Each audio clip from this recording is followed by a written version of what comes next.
মহারাষ্ট্রের নির্বাচন স্পষ্ট করে দিল জাতীয় স্তরে রাজনীতি কোন দিকে মোড় নিতে চলেছে।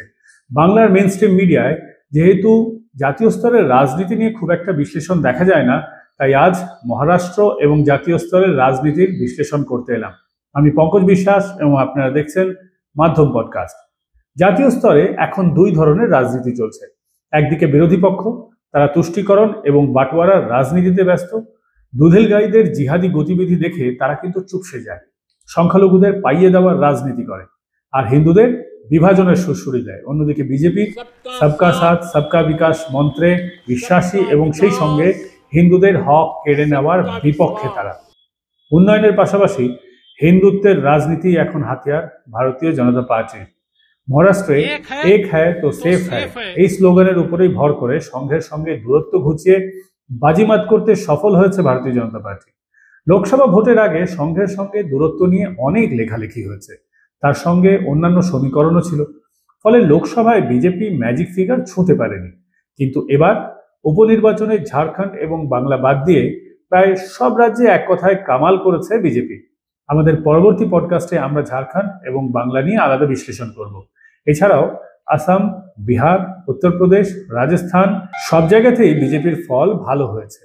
আর মহারাষ্ট্রে বিজেপি যে ফল করেছে তা প্রথম সারির অনেক বিজেপি নেতারা আঁচ করতে পারেনি। নভেম্বরের নির্বাচনের আগে দেশের সামনে সবচেয়ে বড় প্রশ্ন ছিল এবার জাতীয় রাজনীতি কোন পথে যাবে।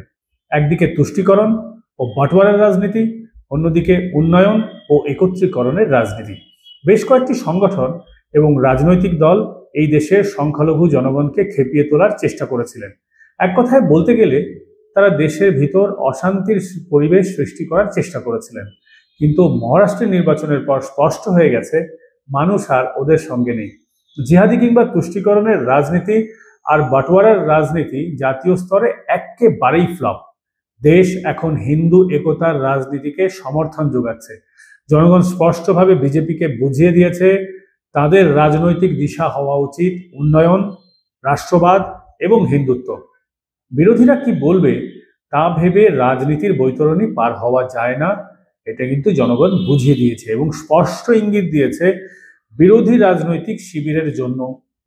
তারা জুন মাসের লোকসভার ফলাফল বের হওয়ার পর ভেবেছিলেন জাতীয় স্তরের রাজনৈতিক দিশা ঠিক হয়ে গেছে, আর তা হলো হিন্দুত্বের রাজনীতির দিন শেষ, মোদি জামানা শেষ। কিন্তু প্রথমে হরিয়ানা এবং তারপর মহারাষ্ট্র স্পষ্টভাবে ইন্ডি জোটের নেতাদের বুঝিয়ে দিয়েছে আপনারা বিপথগামী হয়েছেন।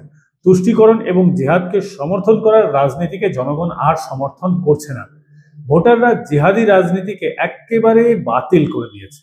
ঝাড়খণ্ডে জয় আসেনি, কিন্তু বিরোধী হিসেবে যথেষ্ট শক্তিশালী জায়গায় রয়েছে ভারতীয় জনতা পার্টি। লোকসভা নির্বাচনের সময় উত্তরপ্রদেশের সিট বণ্টন নিয়ে অনেক কানাঘুষো হয়েছিল, আজ সে বিষয়ে যাচ্ছি না।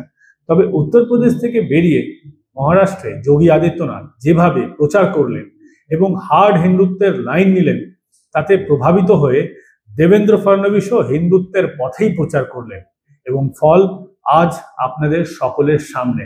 এক কথায় এক হ্যায় তো সেফ হ্যায় এই স্লোগান ভোটারদের মন জয় করতে সক্ষম হয়েছে। এই স্লোগানের মাধ্যমেই বিজেপি ভোটারদের বোঝাতে সক্ষম হয়েছে যে সামনের বিপদটা কি। জাতির ভিত্তিতে আলাদা হলে কারা ফায়দা নেবে, জাতির উপরে ধর্ম, সেই ধর্মের ছাতার তলায় এলে এক থাকলে আক্রমণকারীদের উত্তরসূরিরা আক্রমণ করতে ভয় পাবে। মহারাষ্ট্রে রাষ্ট্রীয় স্বয়ংসেবক সংঘের 65টি শাখা সংগঠনকে টার্গেট দেওয়া হয়েছিল।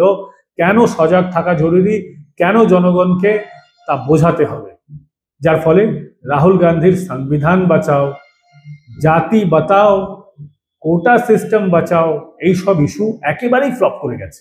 2019 এবং 2024 এই দুটি ভোটে লজ্জাজনক হারের চেয়েও এবার বেশি কষ্ট পেয়েছেন আমাদের প্রিয় রাহুল বাবা।